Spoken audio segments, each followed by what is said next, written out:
And I'm very grateful to be invited to speak at this prestigious series.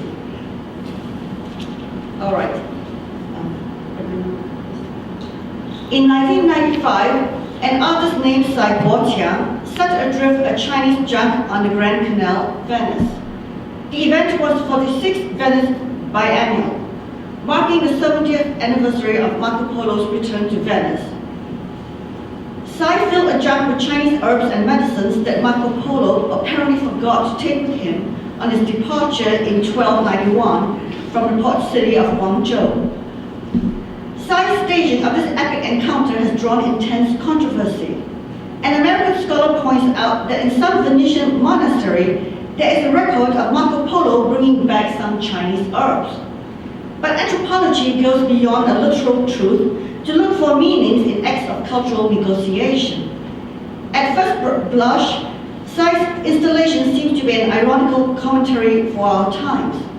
That Marco Polo forgot to bring back to Europe Chinese spiritual traditions embodied in medicinal plants. At the end of the 20th century, a Chinese artist seems to ask, what can China give the world besides opportunities for trade? In the fall of 2008, as much of the world spiraled into a financial crisis, the historian Neil Ferguson warned that with China as a global banker to indebted nations, in the long run, New York could turn into Venice. These two historical moments, the opening of Europe's trade with China and the irony of Chinese state capitalism saving Western capitalism, are geopolitical shifts marked by Cai. These events raise the following questions. Is contemporary art the latest form of Chinese entrepreneurialism or an expression of an emerging global civil society? Or should modern Chinese art be viewed as a distinctive kind of anticipatory politics in undoing Western categories of knowledge? In an art of assemblage and juxtaposition, how is China repositioned from an object of Western knowledge to a tool of global intervention? Like an armchair Marco Polo, Eric Wolf was a 20th century anthropologist tracing the itineraries of economic enterprises beyond the Western world. In the 1960s, at a time when anthropologists charted islands of culture, Wolf tracked the spread of European capitalism around the globe, spawning a mix of conquest, colonial adventures, and commercial production. Called a systems marxist, Wolf analyzed the structural integration of entire regions into a single modern world system. By the way, the term modern world system was first used by anthropologists before Wallerstein, in fact, articulated it. The dispersal of capitalist trade and production, he argued, ultimately incorporated non-Western peoples at great cost to their well-being and cultures. Wolf's key achievement is his reorientation of the story of capitalism from one of Western self-narrative to a transnational story involving a multitude of peoples, social struggles, and cultural contestations. The expansion of European capitalism subsequently destroyed non-European cultures and in the process produced the people without history, as Wolf ironically called them. This Eurocentric vantage point is still influential in our everyday thinking about the contemporary world. Scholars and policymakers continue to be guided by ideas of global transformation that view a progressive division of the modern world into two halves: colonial and post-colonial, backward and capitalist, the global north and the global south. Beyond the optic of capitalism making the modern world, a newer discourse of new humanitarianism also envisions a European post-sovereignty ideal that will spread the growth of multilateral governance across the world. Both models of global order, based on borderless capitalism on the one hand and transnational humanitarianism on the other, fly in the face of actual world events, the rise of robust nations, and geopolitical conditions. For instance, Eric Wolf and others did not foresee the rise of Asia as a global region that raises doubts about the preeminence of North Atlantic nations and their reigning ideas. Human rights theorists who talk about a global civil society do not sufficiently engage the realpolitik of resurgent nationalisms. Entrenched theories of the world defined by a singular system of political economy or a transnational regime of virtue are clearly inadequate for engaging complex and dynamic conditions, transforming global relations. Today, the future recedes because it is no longer forecast by a sole historical horizon, an unchallenged cultural superiority or overwhelming sense of moral certitude. Many anthropologists no longer invest in theories of a world system or the inevitability of universal transformation according to the precepts of Enlightenment ideals. We are skeptical that social phenomena can be read as stabilized or neatly reproducible structures, or think of social change as unfolding according to some prescribed futures. Our accelerated interconnections have surpassed old geographies of east-west divisions and the linear temporality of universalist thinking in its guise as hegemonic globalization, and that it continues to apprehend the world in terms of structural binarism and predetermined outcomes. Against such totalizing models of political domination, anthropologists have turned to an ethnography of the local. They seek to liberate non-European others from theories that render them fixed and subordinated in global peripheries. Leading anthropologists have called for presenting the local in terms of cultural particularities or resistances that challenge metropolitan power. Some have called for the native's point of view or letting the subaltern speak, while others celebrate the local modification or even rejection of foreign ideas and products. By thus privileging cultural spaces, particularities, and agencies, these approaches unwittingly reinscribe the binarism of a global north and global south, and view these new spaces of global encounters as subsumed within a hegemonic world system. But the framing of a capitalist global north versus but the framing of a capitalist global versus cultural locals is overdetermined by spatial fixity that does not engage complex transnational dynamics that condition the politics of space and truth claims. The philosopher Michel Foucault observes, we are in an epoch of simultaneity. We are in the epoch of juxtaposition, the epoch of the near and far, of the side by side, of the dispersed. We are at the moment, I believe, when our experience of the world is less that of a long life developing through time than that of a network that connects points and intersects with its own skin. Practices of assemblage and reassemblage, I argue, are key to our understanding of the making and unmaking of contingent spaces that disrupt old notions of spatial division and connection. In an earlier time, world-exploring projects such as Marco Polos voyages brought disparate peoples, places, and things into transborder interrelationships, thus configuring a new space of intersubjective exchange. Today, in a world of far superior communications, there are myriad projects that variously link diverse actors and viewpoints, and that in interaction crystallize novel conditions of possibilities. I view contemporary art as a distinctive mode of space rupturing and conceptual reconfiguration. Anthropologists have long argued that the modern art world and markets are global sites where bounded notions of observer and observed are being challenged. As international museums and exhibitions proliferate, George Marcus and Fred Myers note the increasing role of anthropologists in mediating and critiquing Western appropriation and appreciation of ethnographic artifacts as art from the third and fourth worlds. My approach is very different than theirs, focusing not on the circulation of indigenous art, but on the circulation of contemporary artists exercising novel ideas in spaces of global encounter. I see the anthropologist not merely as an expert on native artifacts installed in Western collections, but as a co-interpreter alongside artists, curators, and critics of contemporary art, especially art produced by non-Western artists. The artist Sol DeWitt notes that conceptual art is art in which the idea takes precedence over traditional concerns with craftsmanship. It can be defined as, quote, the idea that becomes a machine that makes the art, close quote. There is a productive resonance between this definition and what Foucault calls criticism. Critique, he says, quote, consists in seeing on what type of assumptions, familiar notions of established and examined ways of thinking the accepted practices are based, close quote.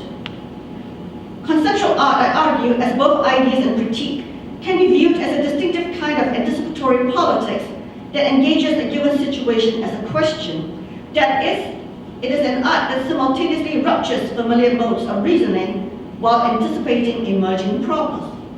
It is critical, therefore, to consider non-Europeans and Europeans encountering each other as equivalent actors in reforming the global intellectual zeitgeist and envisioning the world anew.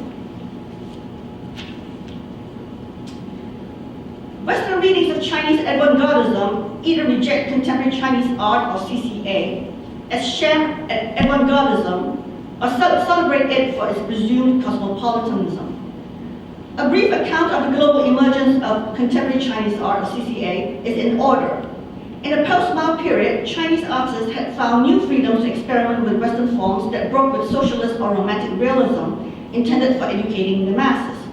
By the 1980s, they had found their own artistic language to depict not what the world should be like, but what it is. The rise of CCA is a momentous development, as heretofore Asian conceptualists included a few individuals, such as expatriate Japanese Yoko Ono and Korean Nam June Park. Chinese conceptual artists, variously inspired by Marcel Duchamp, Andy Warhol, and Damien Hirst, have by the 1990s blossomed on the global art scene. China has a vast pool of contemporary art talent, with artists creating a wide spectrum of installations, performance art, and computer works. However, many artworks are highly uneven in quality, and those exhibited abroad have been dismissed by Western critics as formulaic and facile in their blatant commercialism. One trend is a seemingly automatic copy of Warhol's style by inserting images of Mao in novel contexts.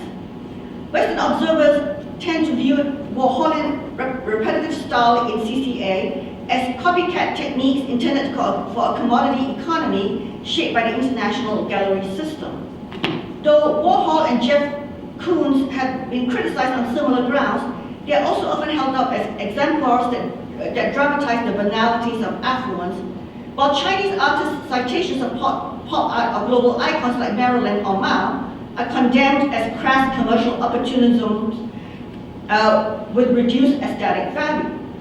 Swiss collector Uli Sick, whose collection includes this painting, notes that there are about 100 world-class Chinese figures among the thousands of artists who traffic in trivial commercialization, bad workmanship, and so on.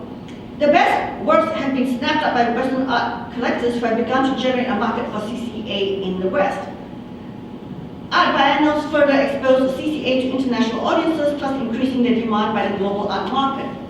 American collectors and curators have also begun to look for fresh art in China, and to some extent India and other Asian countries are considered the new sources of innovative art today. President Jiang Zemin's 202 visit to Europe had also intensified global interest in modern Chinese art. Official China, which had long considered contemporary art incomprehensible and ugly, began to sponsor it by building museums and tolerating avant-gardism. The rapid conquest of global art markets by CCA suggests the possibility that CCA artists can help raise China's global image as a cultural force. At the same time, however, the Chinese authorities have retained the practice of deciding which artworks are banned, that is, forbidden to be shown in public, and yet not inaccessible to foreign buyers. Here, the depiction of Mao in compromising positions, such as swimming in a sea of blood, or kneeling in remorse for wrongs committed, or Mao as Mickey Mouse, or as dolls with naked female breasts, have been banned from public showings, but these are all snapped up by Western collectors. The Public Security Office, as well as the developers that control the 798 Art District in Beijing, frequently pose as guards or shut down exhibitions that satirize Mao and other political figures. But the very vulnerability of the most provocative art to state censorship engenders the commercial art boom, as state repression seems to intensify global commercial interest in forbidden Chinese art. Many foreign collectors and curators attend underground exhibitions that play the role of gatekeepers whose criteria and choices shape Western perceptions of modern Chinese art. For instance, a New York gallery set up pays Wildenstein in Beijing to collect works by painter Zhang Xiaogang and performance artist, mystical madman Zhang Huang. That's him, his art. That's him. Besides the obvious reason of their capacity to attract high prices, Peter Boris of Pace Goldenstein comments, quote, "We're not overly concerned with censorship. It creates a tension in China that is absent in New York or London. It allows for heroic art to be made. In reality, we're witnessing the birth of an emerging identity," close quote. The productive relationship between state repression and an enhanced art value for foreign buyers fosters a dualistic perception that Chinese experimental art can be celebrated for its cosmopolitanism or rejected out of concerns of its propaganda or mere art entrepreneurialism. But much of the inspiration, I argue, of CCA, I argue, comes from attempts to reframe modern mainland experiences and China's relationship to the world. Thus, Western commercial and cosmopolitan interests on the one hand and Chinese state ambivalent relationship to experimental art on the other have led to a bifurcated reception of CCA in the United States. Innovative elements in painting and displays, for instance, are frequently read as avant-garde impulses in an unambiguous support of cosmopolitan freedom. A description of the Guangzhou Biennial in 2008 connects the fluorescence of Asian art to, quote, global formations of civil society, where the relationship between state and society hovers in a state of animation and contestation. That is, civil society as a platform of the global multitude, close quote. This view of the rise of a global platform for civil action is inspired by Michael Hart and Antonio Negri's book, Empire. Invoking Immanuel Kant's notion of cosmopolitics, Hart and Negri maintain that in a world dominated by capitalism's empire, denationalized multitudes gather in global sites of cities, exhibitions, and cultural affairs, creating a space of, quote, communication and collaboration in a common political project, close quote. The multitude in its desire for liberation is united only by its hostility to the system of national borders and its tenacious desire for cosmopolitan freedom. This is their argument. This global versus national framework underpins Western investments in experimental art as the medium with potential for spreading communicability and commensurability in universal values. It shapes a positive view of CCA as a vehicle that propagates ideals of world citizenship. At the same time, leading New York art critics have been highly critical of the rapacious embrace of modern Chinese art and its display in storied museums such as the Guggenheim. They view CCA as sham avant-gardism developed in response to global market interests. The critics cite shoddy methods, entrepreneurialism, and pretend or illusory avant-garde messages. Accusations of modern Chinese artists as nothing more than veiled propaganda of the Chinese state claim that the Mao craze was abetted by European fascination with fascist art. Jack Pearl, a New York art critic, puts it this way, quote, "There is a world difference between an icon freely chosen and an icon imposed from above, and the difference has more than a little to do with the difference between a liberal society and an authoritarian society. Warhol's way of blurring this distinction leads straight to the global pornography that characterizes so much of the new Chinese art," close quote.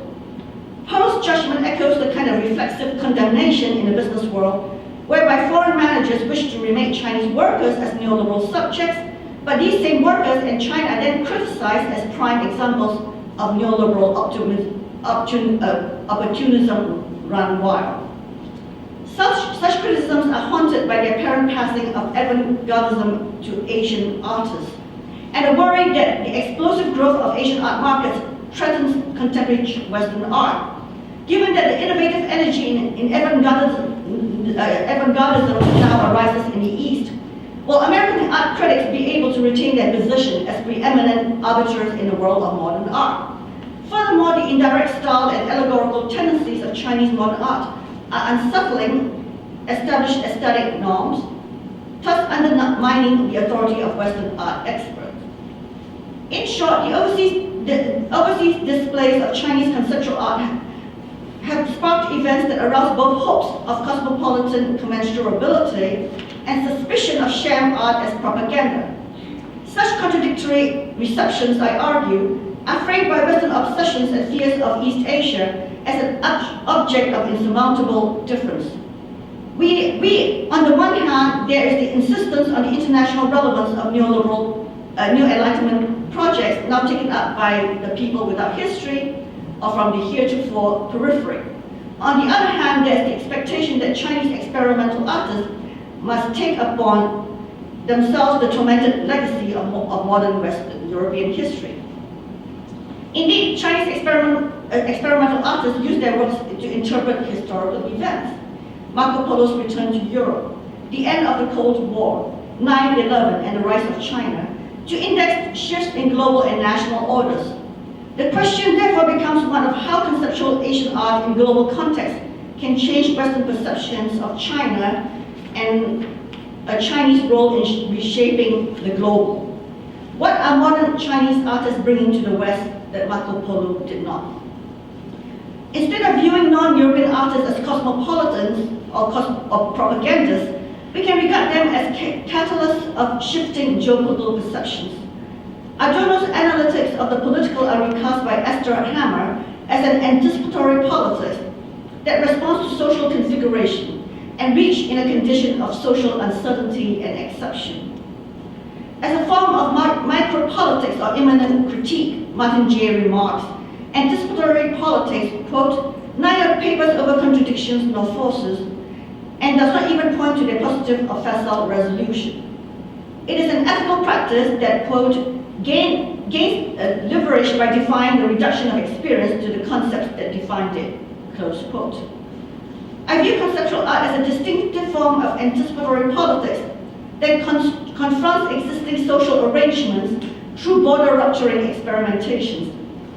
By assembling and juxtapositioning disparate elements, West, East, past, present, culture, and technology, in global spaces of encounter, modern Chinese art is anticipatory of a new global, one that embraces inevitable heterogeneity, subversion, and uncertainty. I next track an aesthetic politics in Cai Guo-Qiang's installations at the Guggenheim Museum against his critics who deploy notions of Chinese threat and the absence of advocacy for a cosmopolitan civil society in Chinese art. In the spring of 2008, Cai Guo-Qiang, an emigre artist living in Brooklyn, had a major exhibition in New York City. Called I Want to Believe, the show is the first by a China-born artist at the Guggenheim, and it delivered a mix of spectacular paintings and installations redolent of transgression and magic. A curator notes that, quote, the unique aesthetic iconography that draws freely on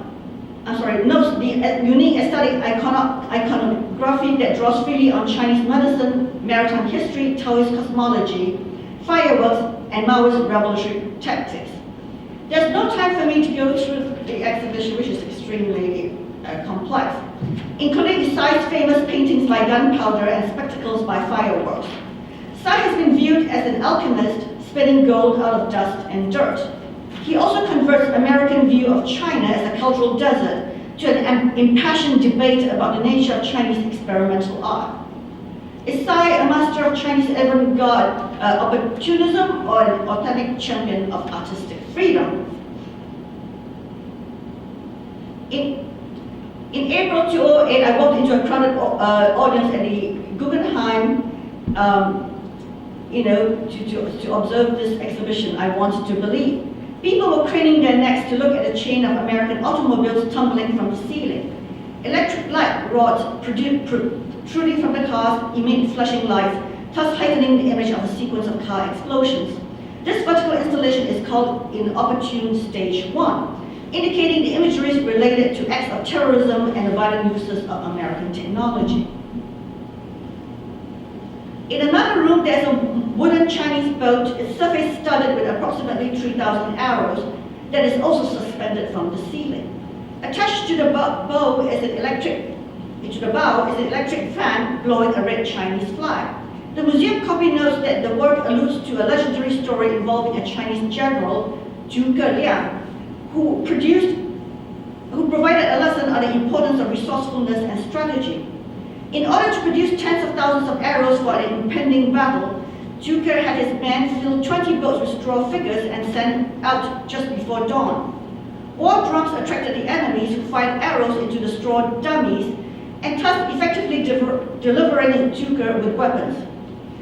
The curatorial statement notes that Cais' analysis of China's emergence in the late 1990s through a technical borrowing of Western technologies. Whereas the work symbolizes technological borrowing, my own reading finds a deeper message about mobile weapons and different cultural deployment. Cais seems to put up a contrasting parallelism between the installation of exploding American cars and this display of a boat bearing stolen arrows. Whereas American technology has been put to violent uses by enemies and by Americans against the source country, that, for instance, in a kind of technological blowback, in Chinese hands, Western weapons are combined with Western tactics to defend Chinese lives. A historical continuity of guerrilla tactics is invoked in the display of an ancient Chinese boat sailing home after using weapons to disarm opponents, with the national flag fluttering in the wind, also a condition of possibility enabled by Western technology. In other words, technology is meaningful only in the context of its strategic use in anticipation of specific political outcomes. Another display featuring indigenous knowledge and foreign technology depicts the ark used by Genghis Khan in his invasion of Eurasia. The ark is composed of 108 inflated sheepskins and 3 Toyota engines. I don't know whether you should be using those now. 3 Toyota engines that are kept running to keep the raft afloat. Museum curators interpret the juxtapositioning of Genghis' skills as a warrior and the tale of the boy who cried wolf as a caution to Western audiences about their fears of Asian dominance. News magazines' clippings that line the gallery wall, quote, document the mutual dependence, characterized by attraction and repulsion between East and West in the era of globalization, close quote. Again, the above reading seems to miss a more subtle and hopeful message, in my view.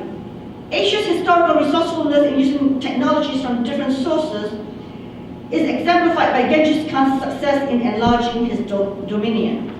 Today, Cais' magic dragon is an allegory of how our world is kept afloat by cross-cultural technologies that animate ancient skills. The Toyota engines allude to Asian companies that make use of American technology to provide affordable transportation for the world's population. Such novel combinations of disparate skills and artfulness should not be viewed as dangerous, but as contemporary forms of cultural creativity that draw on disparate skills from many lands to form in often surprising ways bridges across political divides of time and space. The broad reception of Cais' work has been mixed. Cais is recognized as a head and shoulders above many China-based artists. Nevertheless, some American critics have characterized Cais as a clever showman and sham artist who is over-promoted by greedy corporations. They note his task as a stage manager, identify technical flaws in his works, and the use of factory products, such as stuffed animals, in his installations. Now, certainly Warhol and Koons both use mass-produced techniques and face similar objections. The Guggenheim is vilified for using this avant-gardist opportunist to, quote, turn the museum into a space of corporate spectacle, close quote. Because Cais refuses to speak on behalf of the Chinese government or use the language of civil society and human rights, he is viewed as lacking in ideology and only interested in making a lot of money. Cais' most explicit political work at this exhibition was Rent Collection Courtyard, a pre-liberation scene composed of life-size peasants bringing rent to a landlord. As a reproduction of an iconic socialist critique of feudal oppression that originated in the Sichuan Institute of Fine Arts in 1965, Cais' display is controversial on many fronts. In other words, this is a reproduction of an original diorama produced in Sichuan in 1965. In China, the original work had been used as a model for political and educational purposes that gives voice to peasants and workers speaking out against class exploitation.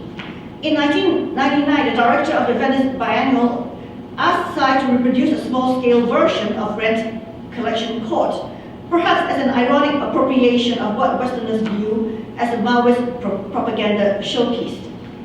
Commenting on this example of socialist realist aesthetics, Cai was reported as saying, quote, "I do not know whether it is the artists of the Cultural Revolution or us who hold the strongest attachment to art, but the people of the time believed in a new society and an ideal of mankind," close quote.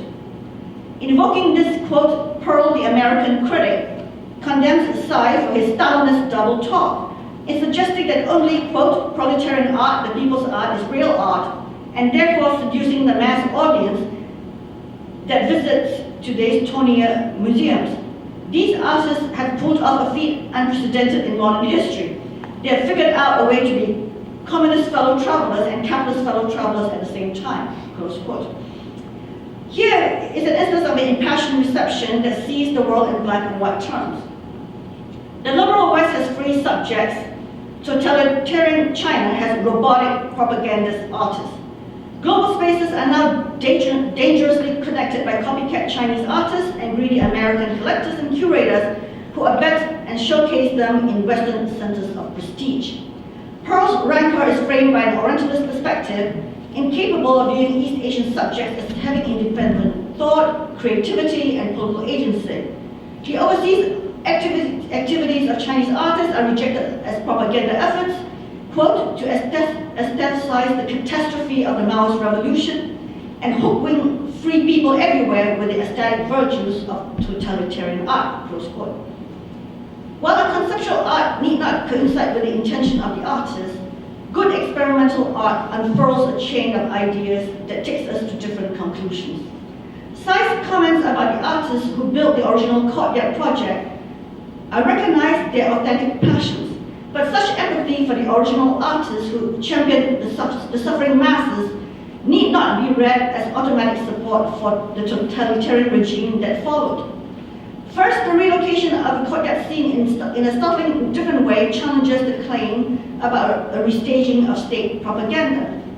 Especially for Chinese audiences, Cai's model of this icon of peasant suffering and cry for social justice in pre-revolutionary China can engender mixed emotions that rupture links to past culture and past politics. On the one hand, there is a profound revulsion at the cruelties associated with Chinese feudalism and relief that many of its forms have been eliminated. On the other hand, the recreation of an earlier socialist prop in contemporary times outside China can be a jarring reminder of the political mistakes and catastrophes that betray the dreams of the Chinese masses. There is deep embarrassment, perhaps not limited to ethnic Chinese audiences, in being forced to contemplate a revolutionary piece that embodies an unyielding tendency towards the past and a mindless adherence to the collective will.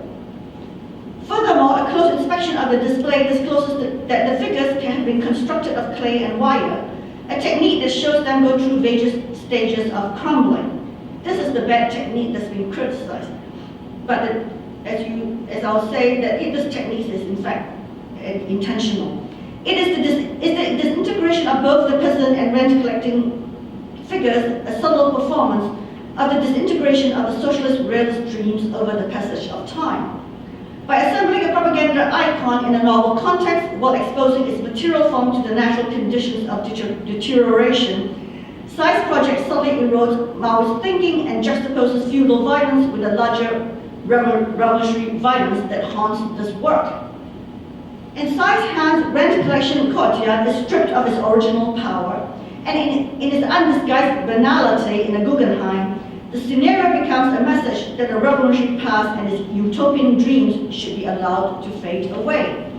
This oblique message about time and hindsight destroying faith in revolutionary politics and state authoritarianism is echoed again in a paradoxical way in another Cai installation. In Head On, 99 wolves suspended in a tree slam into a glass wall. Now these wolves are factory made, and again, this is a critique of the bad technique. Viewers tend to see this work as a celebration of individual freedom that led to the fall of the Berlin Wall. But in a recent comment, Tsai notes that the work can be read not as 99 individual wolves, but as a single entity in motion, one that keeps on repeating the same mistake over and over again. So a project that is widely interpreted as individuals rushing to freedom can also be read as an oblique criticism of the herd instinct of the collective that drives the multitude to reproduce political disasters again and again. Can it be that head-on uses Eastern Europe as the stand-in for China and its disastrous blunders in recent history?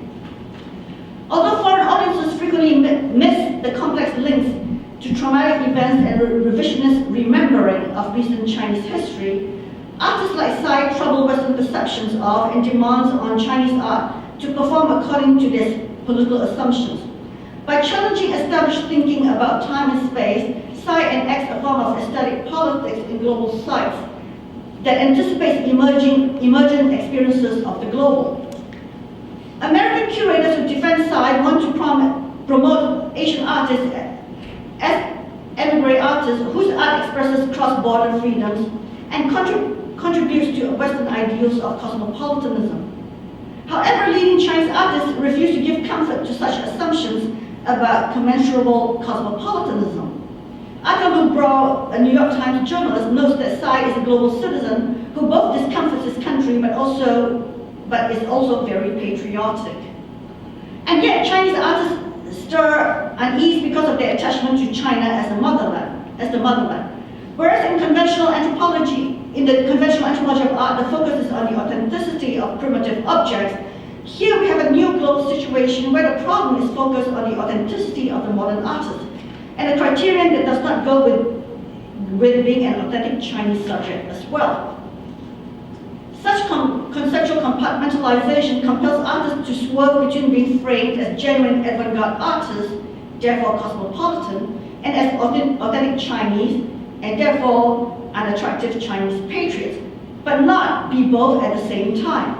Assumptions about an artist's distance or closeness to China as motherland enact a moral audit of their culture, of their art. The new twinning of Chinese identity and global capitalist power also contributes to such binary oppositions.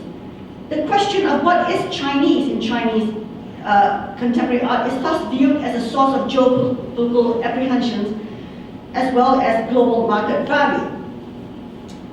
In 2005, an Italian collector who opened a gallery in Beijing notes that, quote, "You cannot tell from their work that they are Chinese. They express strong ideas with a lot of freshness," close quote. Here is the familiar premise about the incommensurability of being a Chinese and an avant-gardist.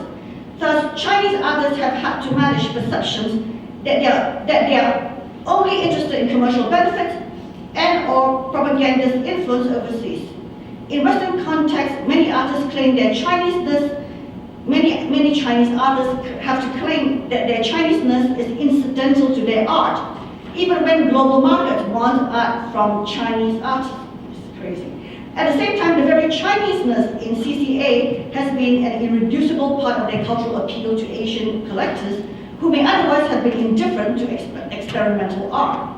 This divergent valuation of Chineseness as having market value in Western and Asian art, but questionable political balance in Western art circles, has conditioned the more commercially driven artists to be highly sensitive about their Chinese identity. Given the politics of reception that require modern Asian art to be either lucrative or avant-gardist, but not both at the same time, as compared, for instance, to Damien Hirst's work, extremely commercial, the shark in the tank. Chinese artists have become agile in dodging Chineseness as a damning category. Tsai was recently interviewed in New York about how he sees himself as a border-crossing artist. He replies that he checks all the boxes for international, Chinese, Asian, and contemporary, but the most meaningful category, of course, is that he is a New York artist, where you can be a normal person. So he's forced to be very strategic. Here is an instance of the entrepreneurial artist who wants to get passports and to be welcome in global cities, but who also knows how to play the Chinese card very well when necessary. The question is, are these artists also troubling authoritarian politics at home? What mode of politics is at stake here? Indeed, the adjacency of world-renowned Chinese artists to the Chinese state is extremely troubling to Western observers who seek in CCA explicit critiques of the Chinese party state. American obsession about the threat of China's capitalism to Western avant-gardism and suspicion of Chinese uses of art as propaganda can be traced to the uses of modern art by state socialism and for the glorification of the Third Reich. For art critics, there has been, nevertheless, no problem with commissioning ethnic Chinese artists such as Maya Lin to do the Vietnam Memorial or Iron Pei to redesign part of the Louvre Museum for the glorification of France. But contemporary artists who are nationals of China are always already judged as compromised when they work on national projects for China. The assumptions that one cannot be both an avant-garde artist and a patron of Chinese are beloved by Western art critics and love your Chinese homeland, at the same time blocks more nuanced interpretation of modern artistic experiments. For American critics, the 2008 Beijing Olympics was a global show put on by a fascist state, and many refused to give it legitimacy by watching it. Many of my colleagues refused to watch it. They say, we won't participate in this propaganda exercise. Thus, when Tsai, Zhang Yimou, and Ai Weiwei were variously